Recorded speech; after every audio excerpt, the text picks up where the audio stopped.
Picture this.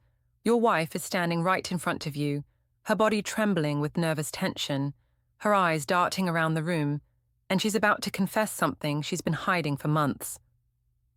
What if I told you there are exactly 7 phrases that can make any cheating wife crack under pressure and reveal the truth? As a woman, I know exactly what goes through our minds when we hear these words. Today, I'm going to share with you these psychological triggers that work on a subconscious level, and by the end of this video, you'll have the tools to uncover the truth without accusations or confrontation. Before we dive in, if you value honest advice from a woman who understands female psychology from the inside, please hit that like button. Subscribe to the channel and ring the notification bell so you never miss our raw, unfiltered breakdowns. And drop a comment telling me what city you're watching from. I'm curious to know where the men are who are ready to hear the truth. Phrase 1. I had the most interesting conversation today. Guess who it was with? This phrase is a psychological bomb waiting to explode. The moment a cheating wife hears these words, her brain immediately starts racing through every person who could potentially expose her secret. Think about it. Her mind is already guilty, already paranoid, already expecting the worst. When you say this, you're not making any accusations, but you're planting a seed of doubt that grows into full-blown panic. The beauty of this phrase lies in its ambiguity. You're not saying you know anything specific, but her guilty conscience fills in the blanks. She doesn't know if you spoke to her lover, a mutual friend who saw them together, or someone completely unrelated. Her imagination runs wild, and that's exactly what you want. I've seen this work countless times. The cheating woman will start asking probing questions. Who did you talk to? What did they say? Was it about me? She's essentially interrogating herself, trying to figure out how much you know. The more she asks, the more she reveals about her own guilt. But here's the psychological key. You don't answer her questions directly. You stay mysterious, maybe smile a little, and say something like, "Oh, you'll find out soon enough." This keeps the pressure building and her anxiety escalating. Phrase 2. It's funny how the truth always finds its way out. This is pure psychological warfare, but in the most subtle way possible. You're not pointing fingers or making accusations. You're simply stating a universal truth that hits her guilty conscience like a sledgehammer. When a woman is living a double life, she's constantly aware that discovery is inevitable. Deep down, she knows that secrets have a way of surfacing, and this phrase reminds her of that terrifying reality. It's like you're speaking directly to her fears without even knowing what those fears are. The power here is in the inevitability. You're not saying, "I know you're cheating," you're saying something much more frightening. Whatever you're hiding will come out eventually. This creates a sense of impending doom that's far more effective than direct confrontation. Watch her body language when you say this. Does she tense up? Does she avoid eye contact? Does she suddenly become defensive about something you haven't even accused her of? These are all signs that your words have hit their target. Phrase 3. I think we should talk about where we're headed. These words signal that a serious conversation is coming, and for a cheating wife, this is terrifying. She knows that relationship discussions often lead to deeper questions about commitment, honesty, and the future.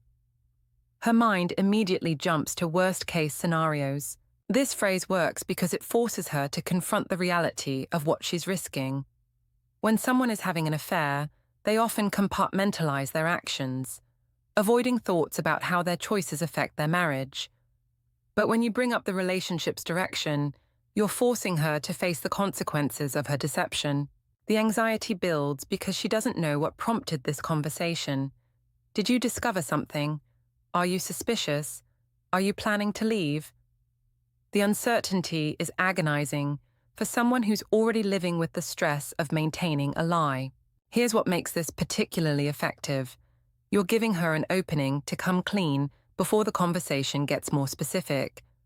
Part of her might actually be relieved to have the opportunity to confess, especially if she's been carrying the guilt for a while. Phrase 4. You've been different lately. Want to tell me why? This is a direct challenge delivered in the gentlest possible way. You're acknowledging that you've noticed changes in her behavior, but you're giving her the chance to explain rather than making accusations.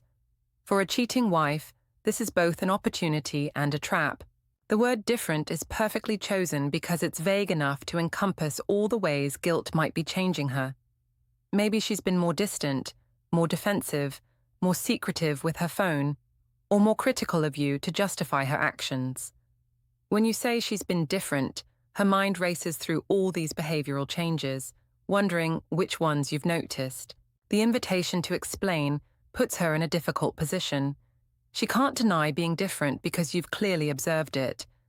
But explaining why she's different means either lying more, which increases her stress, or moving closer to the truth. Many women in this situation will try to deflect. I haven't been different, you're imagining things. But the mere fact that they're getting defensive proves your point. Others might offer partial truths. I've been stressed about work, or I've just been tired. These explanations give you an opening to probe deeper. Phrase 5. I'm meeting with someone tomorrow who might clear things up for me. This phrase creates the illusion that you have access to information or witnesses, even if you don't. For a cheating wife, this is absolutely terrifying because she has no idea who this person might be or what they might know. Her mind immediately starts cataloguing everyone who could potentially know about her affair. The lover's ex-girlfriend who might want revenge, a co-worker who saw them together, a friend who noticed suspicious behavior. The possibilities are endless, and each one sends her deeper into panic. The word might is crucial here. You're not saying this person definitely knows something, you're saying they might. This uncertainty is psychological torture for someone with secrets to hide. She can't prepare for what this person might reveal, because she doesn't know what they know or even who they are. Watch for these reactions. Does she suddenly want to know your schedule for tomorrow? Does she ask who you're meeting with? Does she become unusually interested in your daily activities?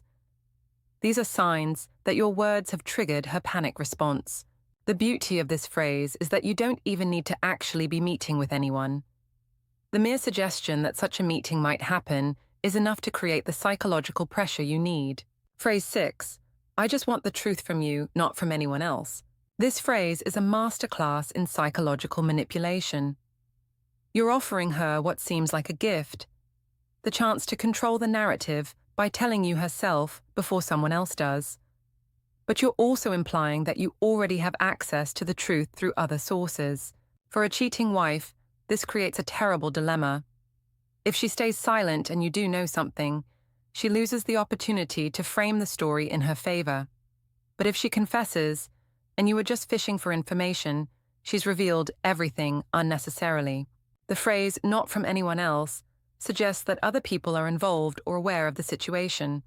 This amplifies her paranoia and makes her wonder who might be talking about her behind her back. Is it mutual friends, family members, co-workers? The uncertainty is agonizing. This is also an appeal to whatever love and respect might still exist in your relationship. You're saying, I care enough about you and our marriage to give you the chance to tell me yourself. For many women, this emotional appeal can be the final push they need to come clean. Phrase 7. If there's something I should know, now's the time to say it. This is the ultimate ultimatum disguised as a gentle invitation. The phrase creates a sense of urgency and finality that's incredibly powerful. You're not demanding a confession, but you're making it clear that this is her last chance to be honest before. What? You don't specify, and that's what makes it so effective. The word should is particularly important. You're not asking if there's something she wants to tell you. You're asking if there's something you have a right to know. This frames the conversation in terms of justice and fairness, rather than curiosity or suspicion. The urgency created by now's the time suggests that after this moment the opportunity will be gone. Maybe you'll stop asking questions. Maybe you'll make your own decisions based on what you think you know. Maybe you'll take actions that can't be undone.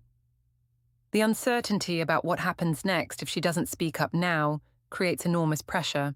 For many cheating wives, this phrase represents the moment of truth. They've been living with guilt, anxiety, and the constant fear of discovery. When presented with what feels like a final opportunity to come clean on their own terms, many will take it rather than continue living in fear. What makes these phrases so effective is that they work with the psychological state of someone who's already living with guilt and anxiety.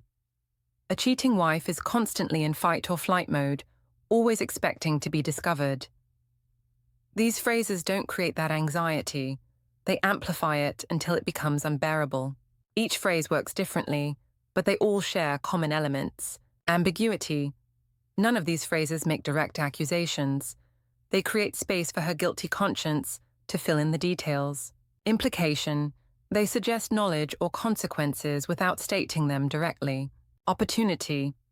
They offer her the chance to come clean voluntarily, rather than being forced to confess. Urgency. They create a sense that time is running out for her to control the situation. Emotional appeal. They frame honesty as a way to preserve whatever respect and love might still exist between you. Real-world application and what to watch for. Understanding these phrases is only half the battle. Knowing how to deliver them and what reactions to watch for is equally crucial. As a woman who has observed countless relationship dynamics, I can tell you that the delivery matters just as much as the words themselves. Timing is everything. Don't use these phrases when she's stressed about other things or in a public setting. Choose moments when you're alone, when she's relatively relaxed, and when you have time for a potentially long conversation. The ideal time is often in the evening, in a comfortable setting where she feels safe but focused. Tone and body language. Your delivery should be calm, confident, and slightly mysterious. Don't sound accusatory or angry. That will put her on the defensive immediately. Instead, maintain a neutral, almost conversational tone. Your body language should be relaxed but attentive. Avoid crossing your arms or appearing confrontational. Reading her reactions. When you deliver these phrases, watch her carefully. A guilty person will often display specific telltale signs, physical reactions. Does she touch her neck, cover her mouth, or cross her arms defensively? Does her breathing change? Does she fidget or seem unable to sit still? Verbal responses. Does she ask too many questions about your statement? Does she immediately jump to explanations or justifications for behavior you haven't even questioned? Eye contact patterns. Does she avoid looking at you, or conversely, stare too intensely as if trying to read your mind? Deflection attempts. Does she try to change the subject quickly, or turn the conversation back on you? The power of silence. After delivering one of these phrases, don't immediately follow up with more words. Let the silence hang in the air. Guilty people are uncomfortable with silence, and will often fill it with information they didn't intend to share. Count to 10 slowly in your head before saying anything else. Escalation patterns.